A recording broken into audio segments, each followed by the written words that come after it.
Billy, when making campaign arcs or adventures, do you usually like to string together long continuous plot or kind of have different ideas for each arc, maybe subplots or optional tasks? So when I'm building out an arc, it's usually built around it's hung on top of some interesting premise. And for me that can be a lot of different things. My inspiration coming to D&D is not as somebody who is obsessed necessarily with Lord of the Rings or The Hobbit or other sort of fantasy type stuff. I like all of that just fine. I read it all when I was a kid and I and older, and I like it all.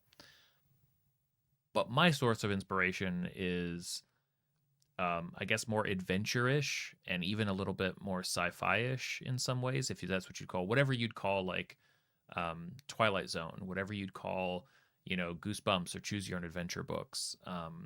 I love time travel stories like Back to the Future. I like Indiana Jones. I like, you know, these ideas of dungeons and trials and all of those things. So when I think about what is an arc, I hang it on. Some people would call it like a gimmick. So if it's the in my world the dungeon, or not the dungeon, the dwarven city of Hillbottom that is built itself on the backs of all of these talented dwarven inventors. That arc is it's political intrigue. There's somebody who is basically offing these inventors and seemingly creating some political upheaval, and it's up to the party to sort of puzzle out which of these remaining inventors is the culprit, because it certainly seems like somebody's creating constructs and attacking everybody else with them. Like, to me, that's an arc, right? It's not a single session, it's certainly a set of episodes, and it's sort of this like mystery investigation thing. Or right now my party is trying to save the bard, the party bard's fiance from a vampire. So that session or that arc is all about this like cursed island that is basically presided over by this vampire. Literally, like a storm of souls surrounds it. You have to basically sacrifice your soul to get to the shores of the island, but they're all doing it to go save the bard's fiance up in the vampire's tower or whatever. So that this whole thing, that's an arc, right? So it breaks down in different ways. When I'm planning a campaign, I look at those arcs as I try to size them appropriately. So I use milestone leveling, which there are different ways to level people up. I don't use point systems. I level them up as they play through and kind of complete arcs. And I sort of scale the arcs based on the leveling. So let's say the whole party is level 3. To get to level 4, to level up your character to 4th level, I'm going to probably expect you're going to play about 4 sessions before that happens. So 4 sessions at level 3, that takes you to level 4. When you're at level 4, 5 sessions at level 4 takes you to level 5. That's generally broadly how I sort of outline these ideas. And so depending on what the party chooses to do, by the time they get to like level 5, level 6, they're probably picking, broadly speaking, like we're going after these huge ideas, right? North, south, east, west. Like they've picked up their own breadcrumbs at this point. They're following a trail to something.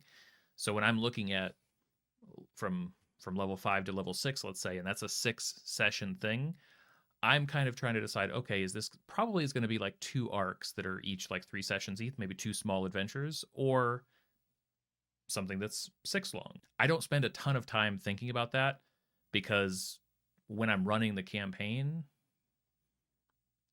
it's hard to describe. It's almost more of a natural feeling where it's like, okay, the first session of the game is probably them chasing down some goblins or kobolds, or going through a weird murky dungeon with ooze and avoiding pitfalls and traps, and that's that first session or 2 sessions if it takes them a little bit longer. So then I know that the next one is like, okay, this time they're going to have to like chase down some bandits and maybe deal with a hostage scenario. That's a little bit more complicated. Okay, what would be a little bit more complicated than that? Like going kind of arc by arc through a campaign, it sort of just becomes, I think it's sort of just like a gut feeling about like what's a little bit more complicated. Early on, a party may just be chaperoning some loggers out into the woods and stumbling upon a wizard acolyte who mistakenly spawns a fire elemental in the forest, and they've got to save not only the people that are paying them for protection, but also the forest, right? And then they meet this character, and all these things happen, and that may be a simple little excursion early on in the campaign, and then level 8, level 9, level 10, somewhere in there, a witch's coven has taken over an entire town, and they have to basically dismantle it witch by witch, right? So as they level up, I think these things get more complicated, almost naturally. Like you kind of crave, like, okay, here's the next thing. But it's hard to like break it down into a formula beyond that. I think that, and you also have to sort of, I mean, the table is guiding it. The table will take the game to these different places, and I think that my job as a dungeon master is to make sure when they go to some place, a town, a plane, wherever they travel to, that there's some kind of interesting gimmick or concept or thing to explore there that is worth the time. I nothing feels worse to me as a DM than having a place that's just, it's just a town with some basic, you have a shop. It's like I need there to be something interesting and unique about it to justify its existence, to make it worthwhile to be there. Otherwise, I'll summarize that they visit there and they keep on moving on, and we'll just kind of add that to the travel log. But yeah, Jerry, you did a Valentine's one shot. That's cool. I always like the idea of doing special one shots like that, but I always think of it too late. I need to plan it more in advance.